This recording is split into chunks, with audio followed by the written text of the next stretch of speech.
অনুমোদন না পাওয়া গেলে রাস্তাতে, কারণ আপনারা আমাকে চেনেন, আমি কখনো শুরুতে বিশ্বাস করি না, আমি সম্পূর্ণতায় বিশ্বাস করি। আমার জীবনে আমি সবসময় এতে করি, এবং কথা যদি দেন ভেবে দেবেন, আর যদি দিয়ে দেন সে কথা রাখবেন, নইলে মানুষের কোনো মূল্য থাকে না। আপনারা সবাই ভালো থাকবেন। আমি চাই, কেশপুর মানে বোমা গুলির আওয়াজ, কেশপুর মানে মিথ্যা মামলা, কেশপুর মানে সন্ত্রাস, কেশপুর মানে একদলীয় ব্যবস্থা, কেশপুর মানে রাজ্য কেন্দ্র সরকারের সব উন্নয়নের কাজ থেকে কাটমানি, কেশপুর মানে পঞ্চায়েত মানে লুট। এসব জিনিস বন্ধ করতে হবে, বন্ধ করতে হবে।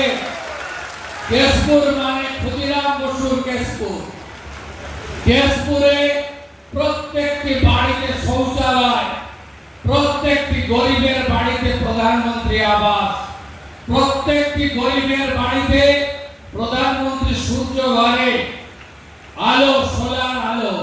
কেশপুর মানে ভালো ভালো বিদ্যালয়, ভালো ভালো কলেজ, কেশপুর মানে হসপিটালটা ভালো হবে, রেফার হবে না।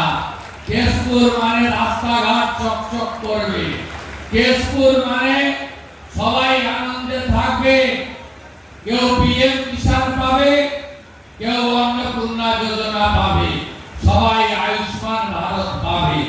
এই কেশপুর আমি চাই।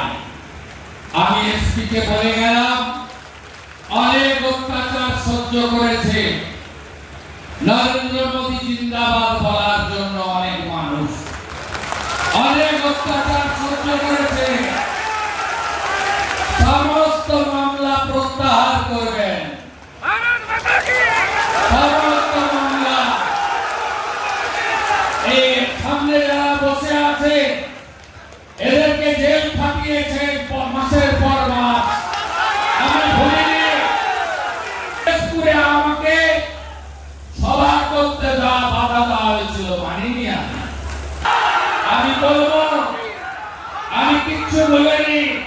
মাননীয় এসপি, ওই মামলাটা আপনি বের করবেন, যারা জড়িত ছিল তাদেরকে আমি জেলে দেখতে চাই। ভালো থাকবেন। ভারত মাতা কি, ভারত মাতা কি। ক্ষুদিরাম বসুল্লাহ প্রণাম, বীর বিপ্লবীরা প্রণাম। বন্দে বন্দে মাতরম। অন্তর থেকে শ্রদ্ধা জানাচ্ছি মাননীয় শ্রী শুভেন্দু অধিকারী মহোদয়। আজকের এই অনুষ্ঠানের একদম শেষ প্রান্তে দাঁড়িয়ে আমরা ভারতবর্ষের জাতীয় স্তোত্র জনগণমনের মধ্য দিয়ে আজকের এই অনুষ্ঠানের সমাপ্তি হবে। সবাই